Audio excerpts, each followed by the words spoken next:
Hi everybody.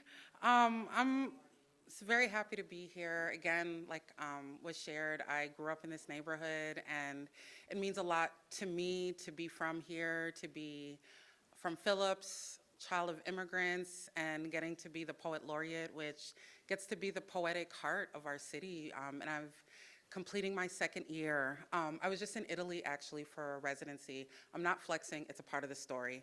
Um, and, um, and what was fascinating is being experienced as an American, which I'm always like, "Ugh, me an American, please no."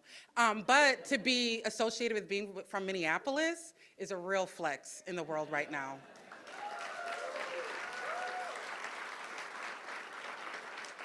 Um, when you say Minneapolis, people see the resistance, people see the sweetness, people see the care in a way that, truly, truly feels aligned with who I want to be and who I am. And as part of my experience of being Poet Laureate, again, and being, this voice and this space to hold poetry in our city, I was volunteering at a local school and actually got to meet Renee Good. And it was very serendipitous.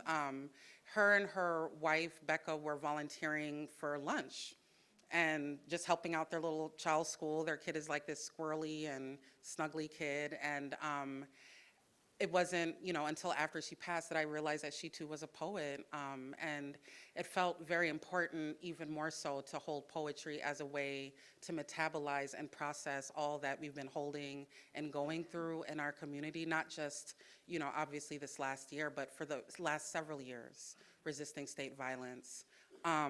So I wrote this poem called Southside Softside. They told me I had a minute and a half for a poem. This is not a minute and a half. Buckle in, just kidding. Um, no. But it's like a poem that really like is inspired by all of the beautiful, loving, relational neighborhood magic that I saw that wasn't easy to do and didn't happen overnight. We've been doing this work for years and years and years. So anyways, here we go. Southside, soft side. If it was up to them, the world would have no mamas, just mother wound.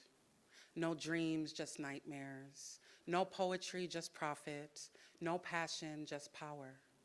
No water, just drink the ache. Just exist, small, small. Just wait until heaven. Just be grateful. This plantation is your paradise. Be grateful. Every day feels like a 3-card Monte with the soul of the universe.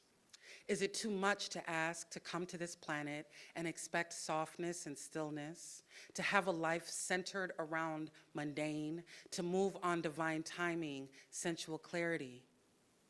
You can't sleep because you're wondering if they will snatch you in the street or the way to the job, to your child's school. You can't sleep because you're wondering who is getting snatched in the night. Mothers have to trust the softest parts of their hearts in the coldest and hardest world. Sometimes the way to tend to that existential dread is to be soft places for other mothers' children. Queer people are magical at making mothers from everything, making temples of love in the heavy void. You know there's monsters everywhere. You trust that angels are everywhere too. You snuggle your child extra tight for all of those who can't hold their sweet babies in their arms. Mothers hand their babies off to other women to drive their kids to school, so that when their kids return, home will be home. People are hiding in their houses, afraid for their face to see the sun, afraid that their brown and darkness make them seen and targeted and hunted. In this country, you get paid twice as much to take children away from their parents than you get to teach them how to read. This is not new wound. This is an old and well-recycled wound. Those that were hunting and those that were hiding and scared, and so many who resisted. Black women in shackles comforting other people's children in their bodies. Native children in boarding schools, mouths forced into white man shapes, whisper and dream their true tongues. At Stillwater Prison, in a classroom of black and brown and white men, Muslim, Christian, witchy men, brothers, comrades, a coven behind walls. I asked them what's a mystical creature they would be. My student, born in another land but now lives behind the bars of this country, says hummingbird. flickering electric blue wing. He held out his hand to show how small, simple, and harmless their needs are. Whenever I see or think of a hummingbird, I know it's my Grandma Pearl visiting me, talking in flutters and giggles and Florida water, royal blue 7-day candles, calypso, stewed canned salmon, onions, garlic, swift hands. She doesn't speak American to me. She speaks to me Trini and languid. She speaks to me about other worlds, lands, and feelings, and how she travels everywhere now, how she belongs to the universe. Southside is the universe. Southside kids can have mullets, hijabs, beads, and fades. Southside kids can have parents who pray to every kind of divine understanding. Southside kids dance to old school music and under the wings of majestic puppets.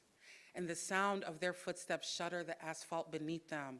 Under the cement and gravel and earth is wound, is a thing people stop talking about, is a thing that haunts and holds and freezes.